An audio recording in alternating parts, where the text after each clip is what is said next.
మన ఫ్యామిలీ అందరికీ శుభోదయం, శుభ ఆదివారం. అందరూ కాఫీలు టీలు తాగారా, టిఫినీలు చేశారా? మరో షార్ట్ వీడియోతో ఇలా మీ ముందుకు వచ్చాను పొద్దున్నే.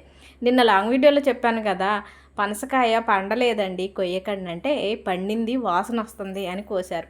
నిజం చెప్పాలంటే ఈ పనసకాయతో ఆయనకి సంబంధమే లేదు, ఓన్లీ నా కోసమే తెచ్చారు, నా కోసమే ఇలా కట్ చేసి పనస తొనలు తెస్తున్నారు. వారు అస్సలు తినరు, అస్సలు నచ్చదు వారికి, ఆ టేస్ట్ నచ్చదు, స్మెల్ నచ్చదు. నాకు ఇష్టమని పాలుబోసే పిన్ని గారి ఇంటి దగ్గర కాయ కోసుకొచ్చారు.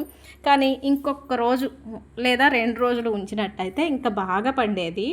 ఇప్పుడేమో ఇదిగోండి ఈ విధంగా ఉంది. అసలు పనసకాయ తొనలు అంటే ఇంకా పసుపు పచ్చగా కనపడతాయి కదా, బాగా పండల.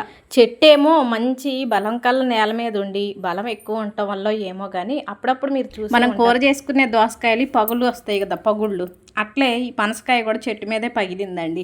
కానీ మా వారు ఏంటంటే అది పండి కాయ ఇచ్చింది, తొనలు మంచిగా ఉంటాయి అని కట్ చేశారు. తీరా చూస్తే కాయ మంచి పండ్ల. అయినా పర్లేదులేండి, టేస్ట్ అయితే బాగుంది, ఇంకొంచెం పడితే బాగుంటుంది. ఇక నాకు ఇష్టం ఈ పనసకాయలు అంటే, అవి తీసినప్పుడేమో 2 బాక్సులకి అయినాయా, ఫ్రిడ్జ్లో తీసి ఫ్రిడ్జ్లో పెట్టిన దగ్గర నుంచి ఒకసారి ఫ్రిడ్జ్ తీయటం, ఆ బాక్స్ బయటికి తీయటం, తినటం. మా వారు చూసేమో ఎంత ఇష్టమైనా మరీ అంత ఇదిగా తినకూడదు, పనసకాయ వాతం అంటారు, లేనిపోంది ఒంటికి నొప్పులు వస్తాయి అని చెప్తున్నారు. నిజమే, నాకు తెలుసు, పనసకాయ ఎక్కువ తినటం వల్ల ఒళ్ళు నొప్పులు. కానీ మనసు ఆగదే, ఇట్లే ఉంటే అన్నీ తినేస్తా. కొన్ని నాన్న వాళ్ళకైనా పంపించాలి.